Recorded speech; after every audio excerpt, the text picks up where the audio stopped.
sold his company in the UK. It's a company everybody knows. And I remember him saying to me at the time, it was in the middle of the pandemic, he'd got this big exit event. I think he'd made 300 million.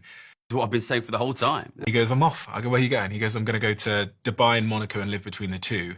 And I said to him, explain to me why. He goes, well, the amount of tax I'd have to pay in the UK is equivalent to me paying 20 million rent in the UK for the next 6 or 7 years, which he'd have to stay here for. So he went and he pops back in every now and then, but it meant that he could keep that 150 million, whatever tax he would pay, never had to pay it to the UK, is living this high-flying life now in Dubai, drops into Monaco every now and then. And I remember him saying to me, well, Steve, I'd have to pay 20 million rent a year to live here. And he went on to say, the UK product just isn't worth it. He goes, crime, I'm going to get my Rolex robbed off me.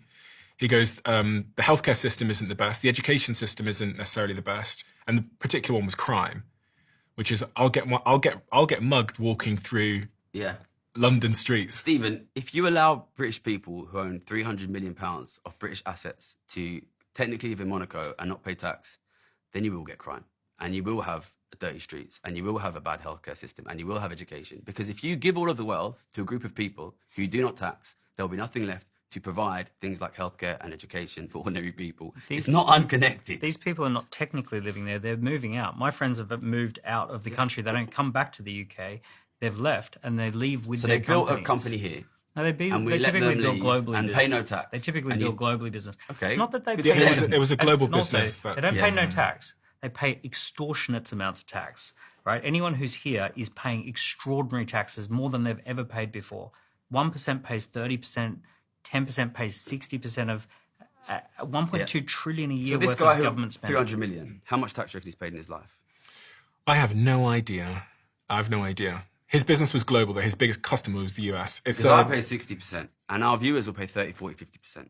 Do you think it's fair that your 300 million guy pays his 2 or 3? I have no idea what he pays. Well, it sounds like he didn't pay 50%. Well, he dashed before he got the tax bill. But why do we allow it? Why do we allow it? I'm not allowed to not pay my tax. What could you have done to... You are allowed to. When you were in Japan, you wouldn't have paid UK taxes.